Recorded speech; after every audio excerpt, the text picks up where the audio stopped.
everyone, and welcome to tonight's talk on a very topical issue. We are very pleased to have Clare Rewcastle-Brown with us tonight, who will be talking about one of the largest corruption scandals in Malaysia. Now, we are competing with an event on Southeast Asia down at LSE, so I'm very glad to see so many people actually have turned up. That's great, and also, of course, shows the interest in this topic. Now, let me just introduce the speaker quickly, and then we'll talk about the issue. Clare Rewcastle-Brown was born in Sarawak and has worked for many years as an investigative journalist who founded the Sarawak Report and then also Radio Free Sarawak in 2010. She has used these two outlets to disseminate her research, analysis and reportage on corruption and collusion and other political issues surrounding the destruction of Sarawak's rainforest, for instance, and how that has impacted the livelihoods of people in Sarawak. And then in 2015, basically was here in London and then reported on that corruption scandal that we are going to talk about today. Rewcastle-Brown was honored as a Fortune magazine 50 World's Greatest Leader in 2016, and the impact of Radio Free Sarawak was also highlighted when it won the International Press Institute's Free Media Pioneers Award in 2013, and then the Communications for Social Change Award in 2014. So we'll have an introduction and a talk for about 45 minutes, and then we'll have a Q&A. We have the room until 9 o'clock, so there's enough time for your questions and discussion. So please help me welcome Clare Rewcastle-Brown.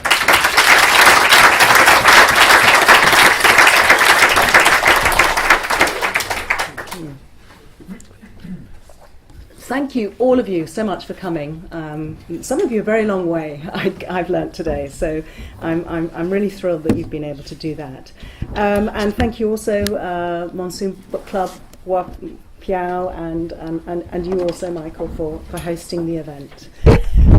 When we first mooted doing something about this, it was almost a year ago, I think, so we thought we might sort of try and get a gathering and have me explain 1MDB. I thought, gosh, people are going to wonder what this is all about. Of course, now we've got to this stage, and I'm worrying really that there's not going to be anything I'm going to be able to tell you didn't know already. So forgive me, I think I'll probably just avoid the number crunching. I know I've got a lot of people who know about Southeast Asian issues here, and you're all very informed and academic types. So I thought I would try and perhaps stick more to my role in the whole story, which has been as a reporter, and in a way make a plea for the role of reporting in these sorts of situations, because well, frankly, 1MDB had almost come and gone away. It was almost done and dusted before anyone knew about it, and when I started opening up the story. So there I am. There's me as a reporter, up a tree. Not just any old tree, that was a tree in Beverly Hills, Hollywood. And I was taking photographs of Riza Aziz's secret Hollywood mansion. I'd had fun that day. I'd posed as a parcel delivery lady, of which there are many well-spoken British parcel delivery ladies in Hollywood, I was told before I dared. And they absolutely corroborated that was Riza's address when I asked where I should deliver the parcel. So why was I doing this? What had got me stuck into this? That's the house, by the way. In fact, that was being ripped down. It had cost several million, and he was ripping it down and rebuilding it. And in the end, actually, I went inside and took photographs all around the house. And when I inevitably received the legal letters, which I did, I received two sets of complaints. One which was that I'd accused Riza Aziz, or the client, of owning a property he didn't. And the other was that I had invaded the privacy of his client by trespassing on his property. I had been alerted to this story in the Christmas New Year of 2013-14, which was when this very expensive haram movie was launched. And someone had mentioned to me that the Prime Minister's wife of Malaysia had been shocking education officials by suggesting that school children in Malaysia should all be encouraged to watch this film as a warning against immoral lifestyles. And of course, very, very worried and concerned education officials. Well, it didn't take much Googling to work out that the reason for her enthusiasm was that her son was the producer of the movie. And it didn't take much more Googling before I noted that that he was being pretty much touted around Hollywood as he put it, having his skin in the movie.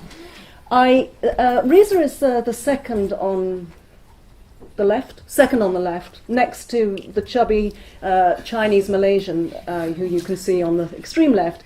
Who is, of course, Joe Low, the fantastically wealthy, flamboyant financier.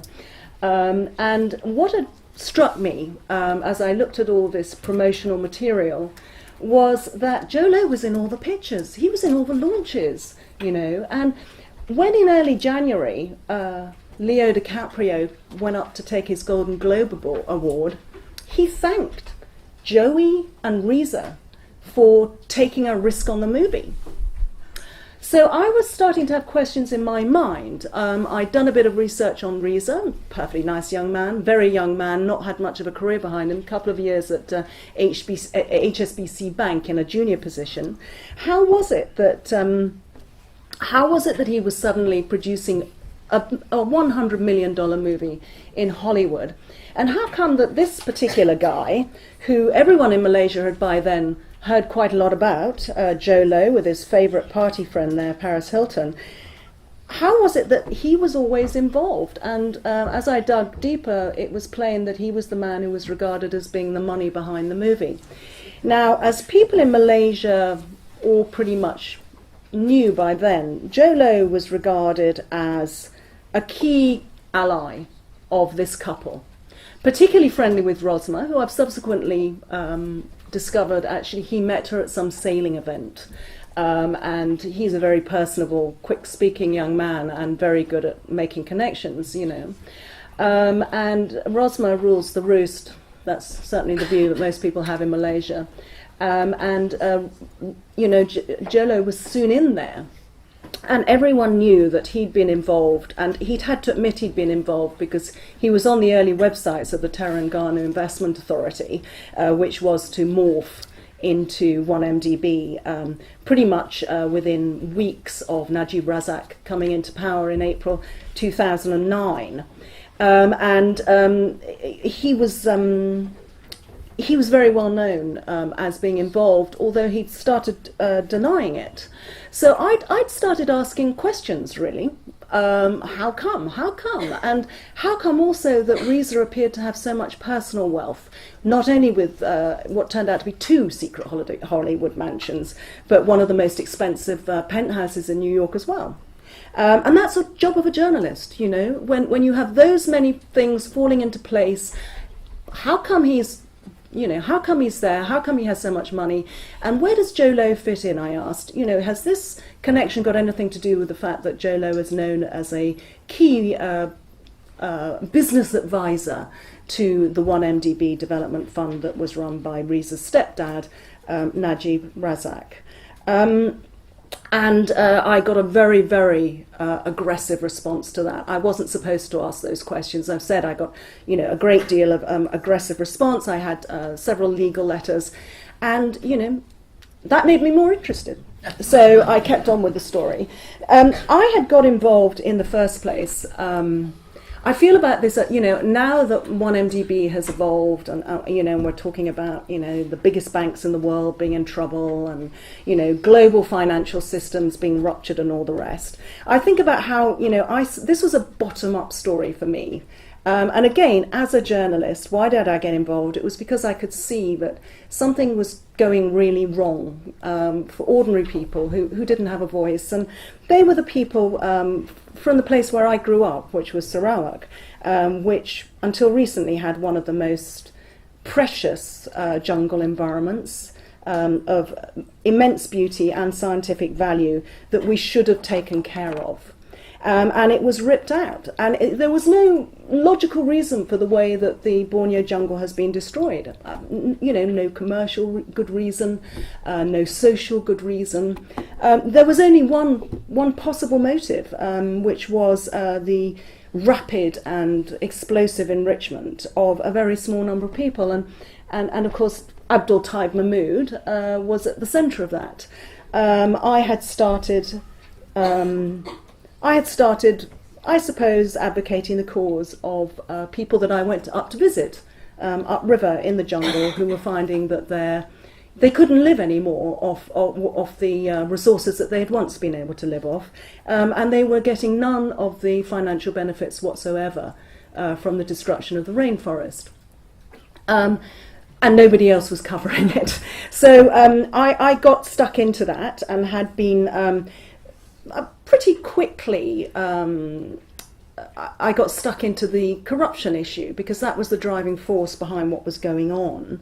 And it was quite easy to, once I started looking into it, to expose Taib Mahmood's enormous wealth, the way he had been corruptly handing out vast public lands, often what should have been were by law native lands, to members of his family, to cronies, making billions and billions of dollars. And it was quite easy also. I started exposing the foreign properties, enormous billion-dollar foreign property portfolios that this particular man and his family had abroad. And we've made quite a lot of progress against Taib. In some ways, my project and the radio project that went with it, we felt we were quite cutting edge. And social media had just arrived in Borneo and Malaysia, and had taken off like wildfire. And a lot of it was in English. And I just started by saying, I think I can take part in this debate. There was a lot going on. There were many, many local people who shared my concerns. None of this could seep into the mainstream media, which is extremely heavily and tightly controlled, as anyone who knows anything about Malaysia is well aware. But the social media was free, and what I thought I'd do, as somebody who'd spent many years as a journalist, I would try to produce a more sort of disciplined, professional, approach to the way that I covered issues that other people were talking a lot about, but weren't perhaps necessarily taking the trouble to corroborate stuff, nail stuff, get the story banged to rights. And I was having a ball, actually. I moved on from Taib. We got a dossier. We got a Malaysian Anti-Corruption Commission report down on the desk of the Attorney General against Taib. In fact, he was kicked upstairs to be the governor, as most of you will know. And I think we played a part in that. Moved next door to Sabah and Musa Aman, and did a pretty comprehensive job on Musa Aman. Got all his bank records for his offshore companies, and showed how he'd siphoned through various front people, one of them currently in jail in Malaysia actually, into 100 million into his Zurich bank accounts. And thankfully, actually very recently, after trying to stop the prosecution for years, UBS is now facing court action within Switzerland on the subject of Musa Aman's bank accounts. What I was finding, no surprise perhaps, was that these two Borneo states, who have numerous seats that they control, and in fact who have been keeping the federal ruling coalition of BN in power for very many years now, they were not going to be proceeded against by the federal government under Najib Razak. And those dossiers, diligently drawn up by the anti-corruption officials against both those state leaders, were mouldering on the desk of the Attorney General, much to my annoyance. I come from I come from a culture where if you get a jolly good scandal on a political figure, you expect them to sort of resign or something, you know. I had so much learning to do. Anyway, so one's eyes tend to sort of wander on up. I started, you know, as I say, I started with the problem and started looking at the causes. And 1MDB had caught my eye. Everybody was talking about it as Najib's slush fund for the election, the 2013 election, not least because huge sums of money had been borrowed, supposedly for the development. There was total lack of transparency about where that money had gone.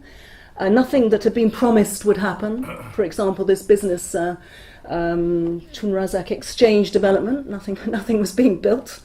And yet, as we arrived at that 2014 period, the fund was billions of dollars in debt.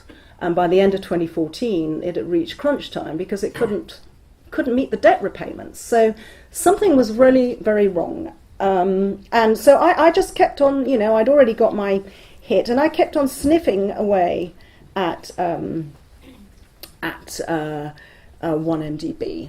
Now, I'm jumping. The picture's jumping me ahead, but so I'll jump with it, which is to say that what I had discovered was that the first big mega deal that this development fund had got itself involved in was with this company PetroSaudi. It sounds as if it ought to be, you know, having petrol stations all over London, doesn't it? It's got a great name. But actually, who'd heard of it? Who were these people? We did a little bit of digging and found out that it was a bunch of sort of jet set guys, but who hadn't really done anything very much. There's Tariq. Actually, that's him on a yacht causing scandal in Turkey over the summer. Those girls later removed their clothing for the paparazzi. And this is Tariq's best friend, Patrick Marnie, who's the brains behind PetroSaudi, having fun with his friend, Lindsay Lohan. I don't know if you'd recognise it without me telling you who that was.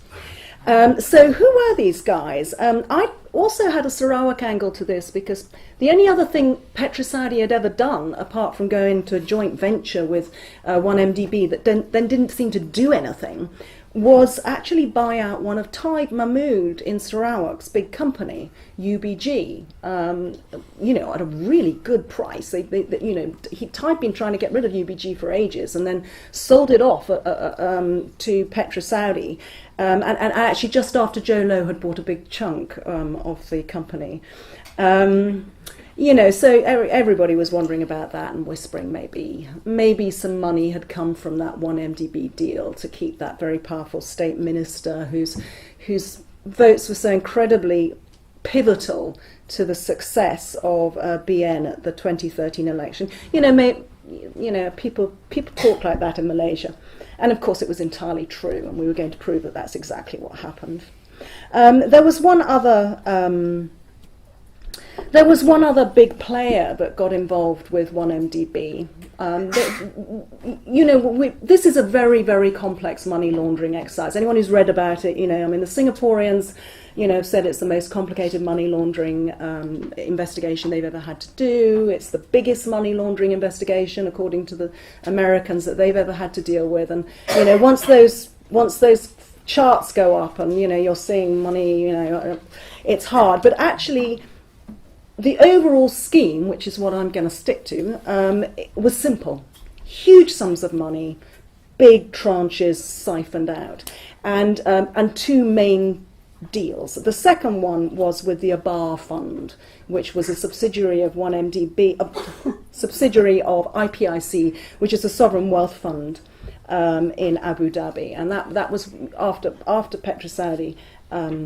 They moved on to Adalah, and of course this I knew as well when I was handing around Hollywood. And the gentleman on the right, shaking the hands of the sheikhs, he's the chief executive officer of Adalah. And as I was trying to get new stories, you know, on 1MDB, you know, I even managed to justify a trip, as you gathered to Hollywood. Something really interesting, there'd been a lot of lashback about my questions about Reese's source of funding for Wolf of Wall Street. And eventually, lo and behold, this guy from a bar comes out and says, Jolo had nothing to do with this. I paid for the movie. And it was jaw-dropping because, this guy's a chief executive.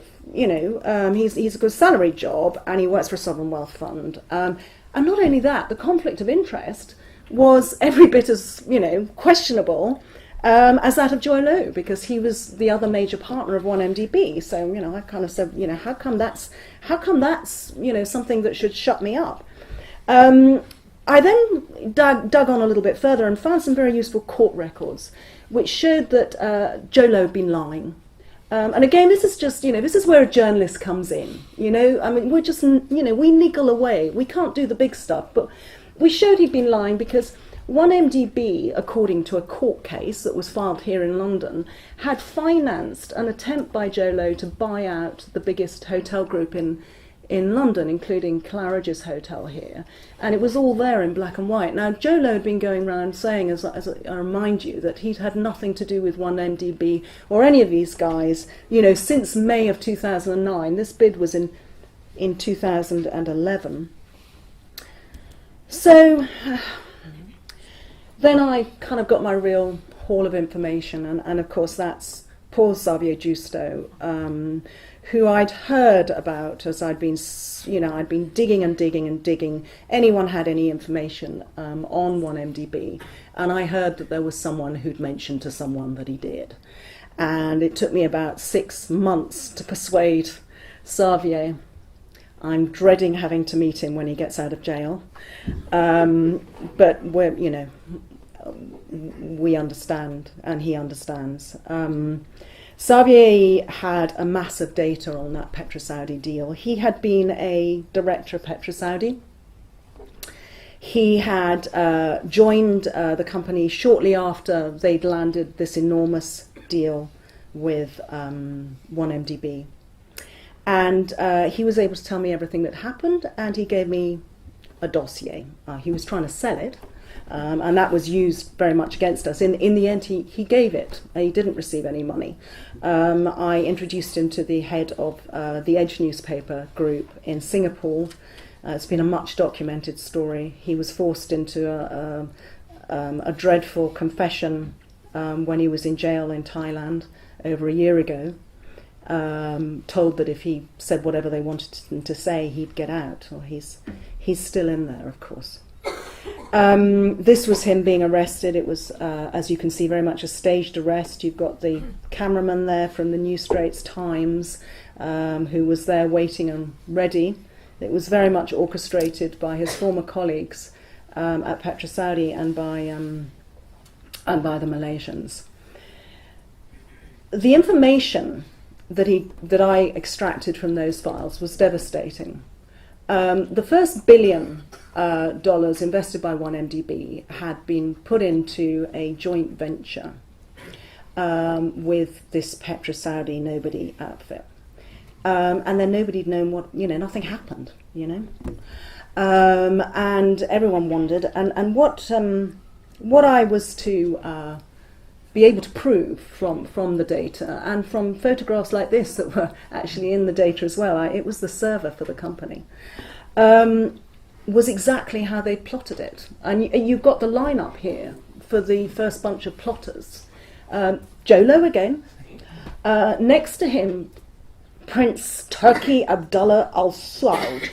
And he was the seventh son of the then king of Saudi Arabia, and he was the key man in all this. Standing on the right-hand side of Najib. In fact, he did nothing, but he had a 50% share in the company. And this enabled this scheme that they had, which was to present 1MDB as something so high up, so sovereign wealthy, state-to-statey, government-to-government, diplomatic immunity style enterprise that no one could question it. Relations with Saudi Arabia were at stake.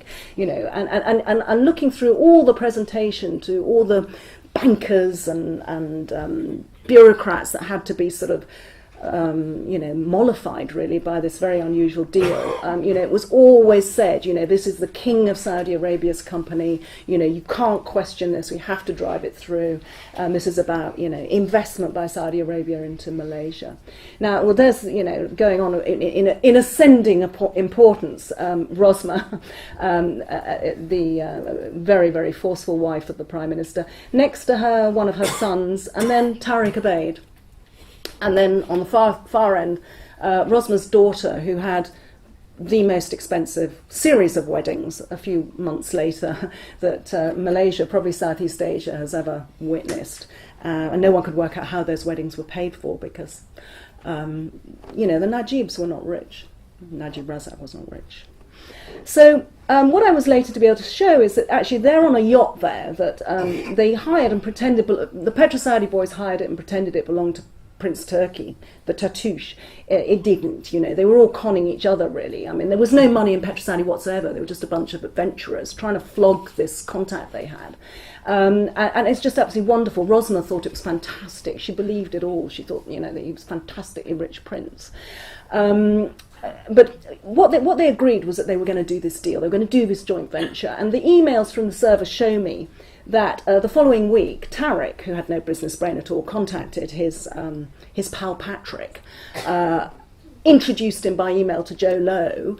Patrick then, flies first class to New York to meet Joe Lowe, where he was working out of. They had, they booked a restaurant, the most expensive restaurant in the world. I forget the name of it actually, Kobe. And sat down to lunch, and then 2 days later, Patrick writes a very useful, informative email to Joe Lowe, saying how, further to their discussions, he's very happy to act as a front for the plans that they had put together. One of the hallmarks of all the 1MDB deals is that fantastically expensive investments are made in lightning speed. So within 2 weeks, the $1 billion investment in the joint venture deal had been processed, 2.5. The second half of September. The Prime Minister, for reasons best known to him, maybe I'll find out why the 29th of September had to be the day, but he'd said, the big boss they all called him, he said that he wanted this deal signed by the 29th of September, and it was. The companies involved hadn't even been incorporated when Patrick Marnie flew back from New York. In fact, he had to get 15 lawyers in from White and Case who sort of camped in their cramped offices. They didn't have fancy offices in those days. They were hiring something at the back end of Victoria, actually. They now occupy number 1 Curzon Street. It was an overnight transformation, which was their downfall, actually. So this deal was pushed through, and the way they did it was to have a construct where Petro-Saudi created a joint venture company and then imposed lent it some money, some fictitious money. They lent it fictitiously $700 million. And 1MDB's management agreed that, when they bought into the joint venture, they would pay back that loan. And who would enter such an agreement? I mean, it was laughable. The only reason why the management were willing to do all this, and actually the management of 1MDB were only told about the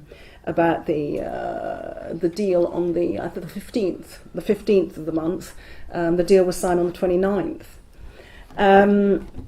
So this was driven through with lightning speed. There was an excuse, which was a lie. The excuse was that Petro-Saudi had an oil field in the Caspian Sea, and that they were injecting this oil field into the joint venture, and so therefore, the 700 million was justified. They were bringing all this amazing amount of money in, and indeed, Edward Morse, an American banker who used to be a Republican energy Under-Secretary of State, actually. He was an out-of-work banker at that time. He's now the head of commodities at Citibank. He kindly, based on information provided by Patrick Marnie, provided a valuation of the company, which he took one day to provide, saying that it was worth $2.9 billion. The company didn't actually belong to Petrosaudi. They'd paid some money to the actual company that owned it to sort of borrow the ownership for a couple of weeks. And one of the first things they had to do after the deal was signed was quickly, get out of that deal. Otherwise, they'd have had to have bought the company.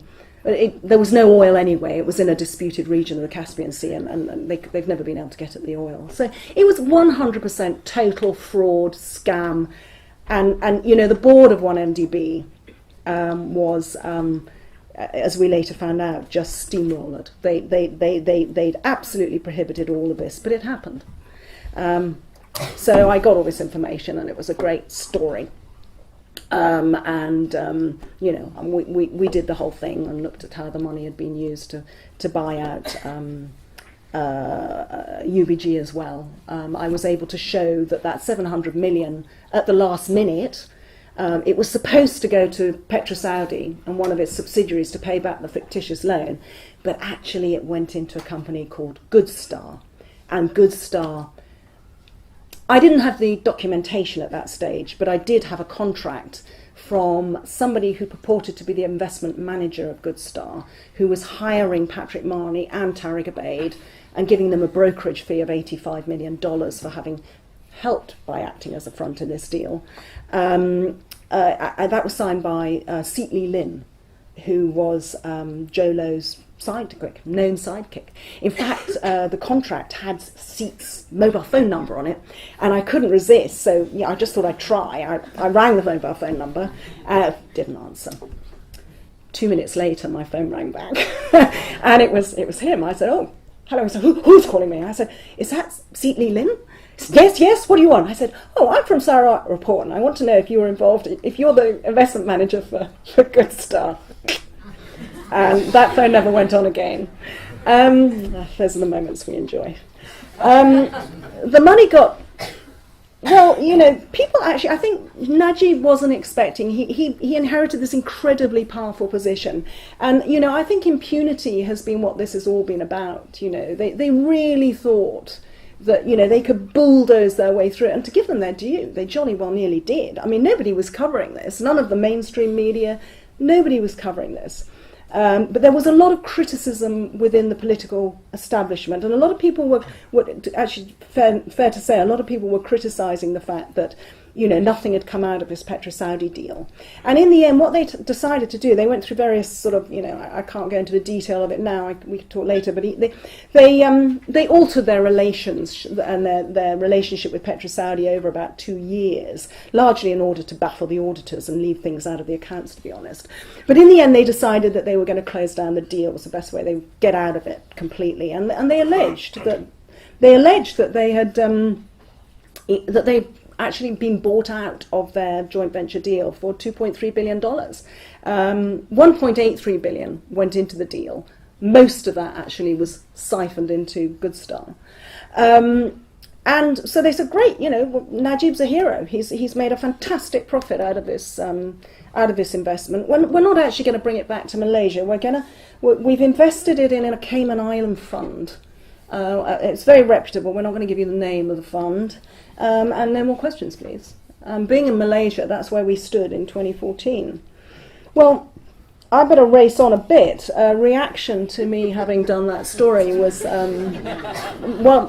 I became famous in Malaysia. What can I say? Not because of me, but because of the way these people reacted. They pretty much decided if they could demonize me and demonize Sarawak Report and make out we were a bunch of liars, they could squash this story. And of course they had got the mainstream media churning this out, and it was quite touch and go actually. I was very worried, that I wasn't going to be able to make this story go anywhere. Petrosaudi was pouring money into threatening all the mainstream international financial press who were interested, and they were holding back. They didn't want to spend all that money, fighting a really big company with lots of big lawyers. I was fine, I just said, come and sue me, I've got nothing. And funnily enough, they didn't, because they knew I knew, and they couldn't go to court. But the big papers were staying carefully away from the story. It got very good coverage on the online media from Malaysia Kini, the much lamented Malaysian insider, and that way the story kept bubbling in the in Malaysia. And meanwhile, I had taken all the dots. I was being criticised a lot for not actually giving the material to the correct authorities and purely, mentioning this on my blog. I had given all this material to the correct authorities on day one, and I was waiting to see if the regulators that I had gone to were going to act, and I was worried they wouldn't. It got very nasty. The red shirts got going. And I think any of you who've been in Malaysia watching the Malaysian news, we can talk about all of that. Actually, someone sent me a whole lot of TV coverage of the time, which I'm glad I didn't see at the time. There are some quite amazing things that were put out. I just got on with the story, actually. And I, quite early on, that's another thing about being a journalist, actually. If you do an investigative thing and you bring out information, often people will then contact you and say, actually, I've got something on this. It might be useful, might be interesting. And I go, ooh. Somebody got in touch with me and they said, I've got a lot of information on this second deal. I don't know if that's interesting to you. But I've got all the bank account details of Kader Markabesi. So Kader Markabesi is the guy in the robe, second one on. He's the CEO, the real head guy at Abar was Kader Markabesi. He was the big hitter and had a lot of clout. He was a very, very powerful sovereign wealth manager in Abu Dhabi at that time, massive reputation. And in fact, the guy next to him is the Crown Prince, who was dragged over for this second ceremony. Exactly the same scheme as the Good Star one. The same thing, state to state, investment by an Arab-friendly country, Muslim, affirmation in Malaysia, we're such good fellows in every way, and then, you have, great publicity and all that, and then, sort of money just disappears and nothing happens. This is exactly the same. There were two main stages of this relationship with Abar. One was the power purchase loans that were raised under the aegis of a joint venture. Well, there was a joint guarantee in this case from Abar in 2012, two $1.75 billion loans, supposedly to buy power plants that was going to, produce some kind of revenue for the company. Half the money went immediately away. And then later in 2013, this particular, you said the 12th of March, was the day of this particular strategic partnership between Malaysia and Abu Dhabi, which was launched on the 12th of March. By the 19th of March, under the guise of that strategic partnership, which in fact Abu Dhabi never did anything, Najib had got Goldman Sachs to raise another $3 billion. That had been raised by the 19th of March, and by the 21st of March, 681 million had arrived in Najib's personal bank account in KL. And, I was asking questions quite early on about the strange coincidence of those facts. And of course, that's exactly what happened. And he'd got that money into his account in order to fight the election, which he called very soon after. Now, the person who contacted me had alerted me to the fact that there were two sides to Kadam. There was the guy in the robe, and there was Kadam, the somewhat, very lewd nightclub guy, who was obsessed with a very different lifestyle. And Kadam had been spending money. That's his Hollywood mansion, one of the most expensive, I gather. And he'd been investing hugely in the lifestyle that he secretly loved, which was nightclubs. And within 18 months, Kadam had somehow found the money again. He's a salaried guy, works for a sovereign wealth fund, probably quite good bonuses. But Hakkasan went from zero to being the biggest nightclub and restaurant state in the United States in 18 months. And they had to have a yacht as well, didn't he? That's the Topaz, which he was funding actually for Prince Mansour. So out of that, I had to be careful to begin with, because the bank accounts and details I got on Kadam had showed me that over $500 million had gone into his Edmund de Rothschild bank account in Luxembourg during the period of 2012, early 2013, as my informant had reminded me. That was just after those power purchase deals. Most of that money had come from an outfit called Blackstone Asia Real Estate Partners Limited.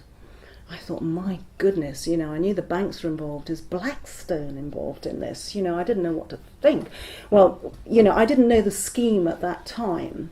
But there was also very conveniently a 20 million payment from Goodstar. Ooh, a 20 million payment from Goodstar, which was the Petro-Saudi company, into this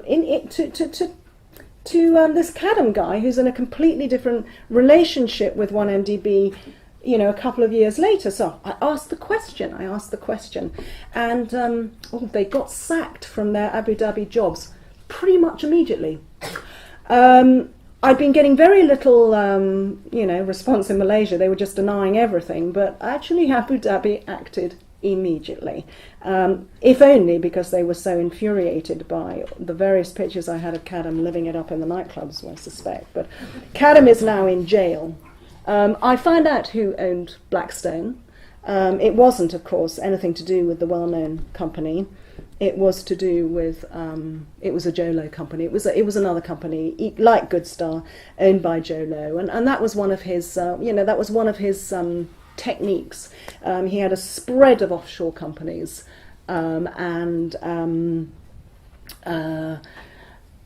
they all had wonderfully, deceptive names. So they were called Blackstone or Merrill, or so that there was an understanding that they were something they weren't. It's a great idea until somebody rumbles it, and then you're so exposed, aren't you? Now, what happened in the early days of those exposés that I'd done was that you started getting investigations in Malaysia. And everybody went, and there was a real shock factor, and the Prime Minister just said, "Oh, this has nothing to do with me. I have a very distanced, relationship with the fund, and of course I will allow investigations so that if any wrongdoing has happened, the people involved will be severely punished," he said. So there was a period of a few weeks where investigations took place. It was known as the Joint Task Force, MACC, Central Bank, the police, and the Attorney General. The Auditor General was set about the task of making his now officially secret report, and indeed the Public Accounts Committee started questioning people. And out of all those investigations, more information started to leak into my inbox.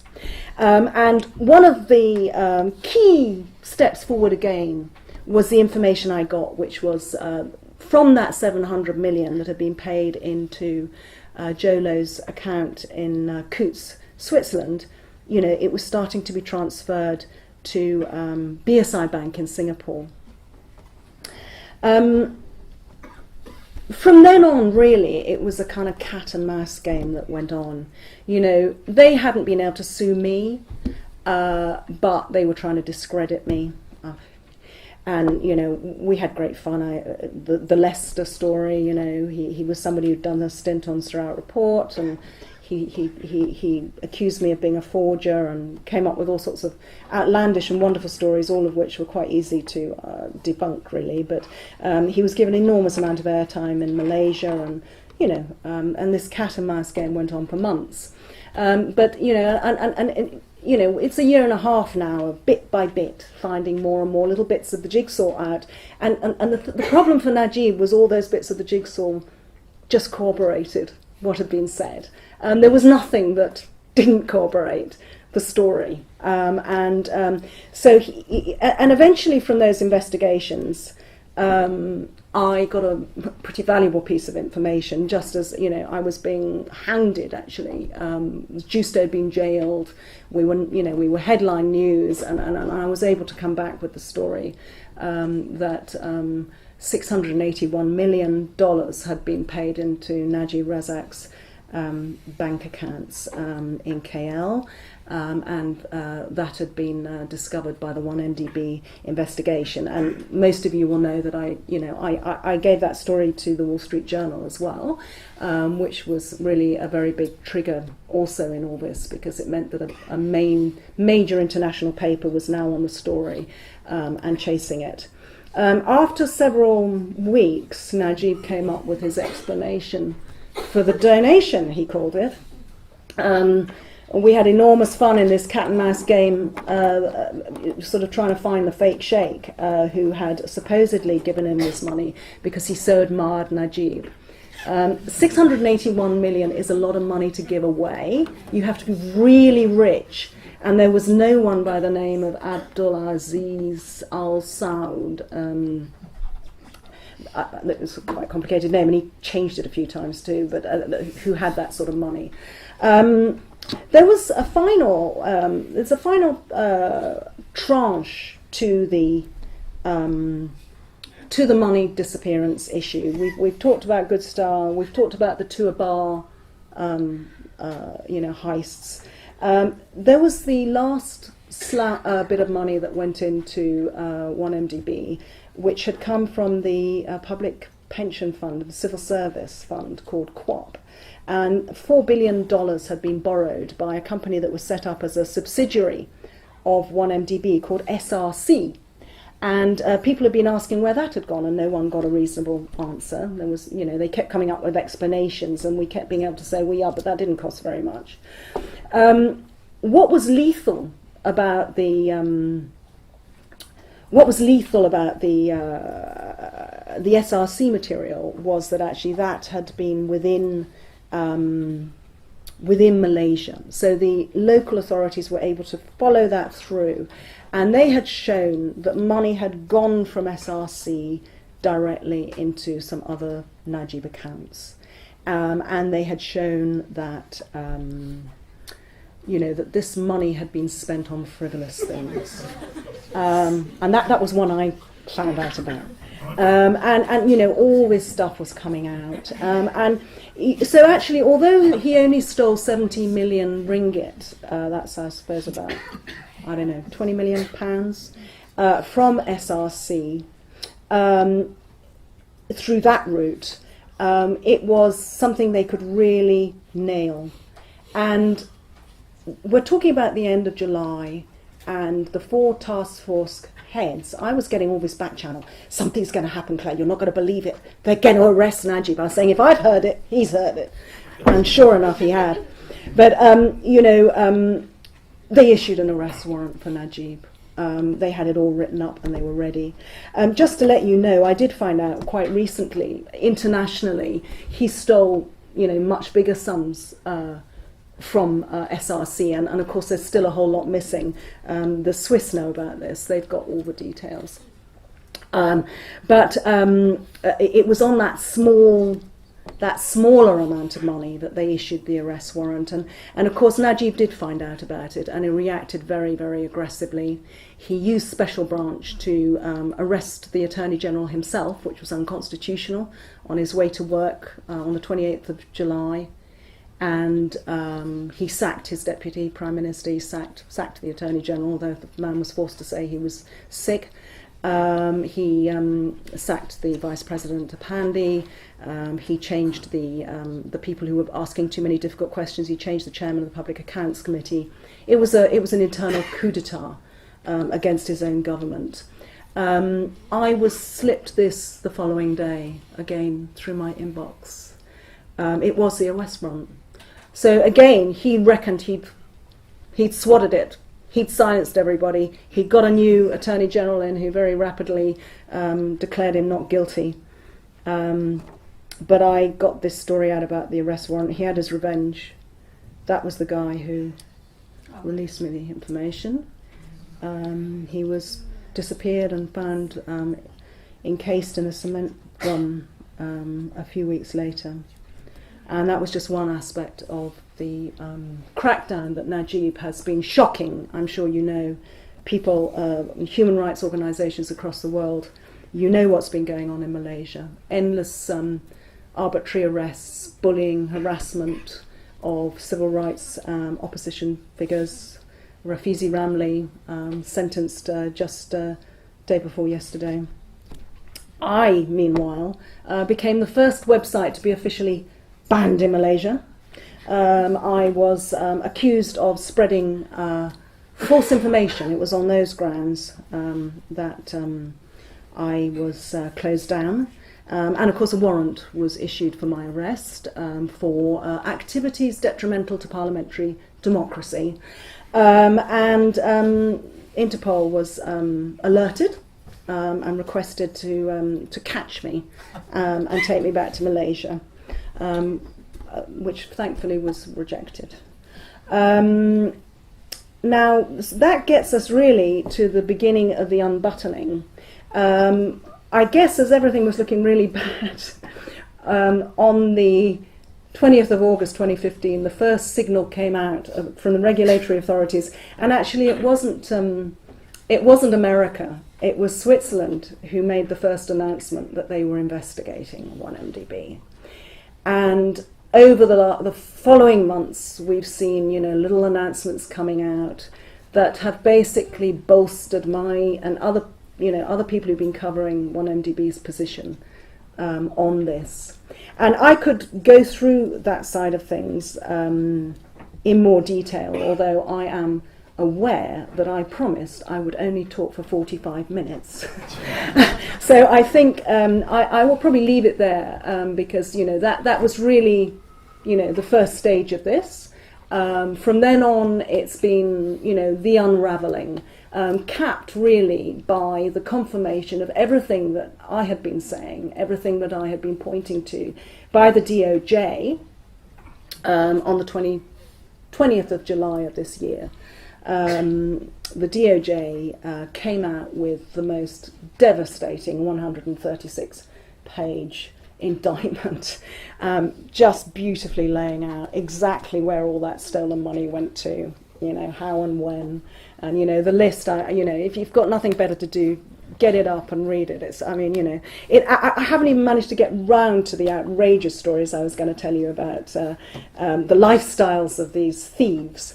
But the DOJ do it very nicely for me, the jets they bought, the penthouses, the companies, the hotels, the artwork, the Monets and the Van Goghs and the Rothkos. Picassos that they bought, all part of their money laundering and hedonism, unbelievable hedonism of these guys. And of course, I might just end on that note. Frankly, if Joe Low hadn't responded at the end of September, when they landed all this money, Joe Low responded by his sidekick. I picked up so much of what was going on social media, because they'd go off and have these amazing parties, and then they would, have a confidentiality thing for all the people who'd attended the party. And of course, Instagram and Facebook, there was no way they weren't going to put pictures of themselves up at these amazing parties, and it would all come out. We'd just find it. The earth shook, according to that Seat Lee Lin, the day after I'd seen that the deal went through. They all went off to Las Vegas. And they've been on a party ever since. And that's what drew attention to them. Their outrageous partying, funded by money that was supposed to be for development in Malaysia, and that stupid movie. And frankly, if they hadn't drawn the attention of people like me by behaving like that, they probably wouldn't have a problem at this time. So there's lots more I could talk about, so maybe we should just turn it over to questions and conversation. Thanks so much.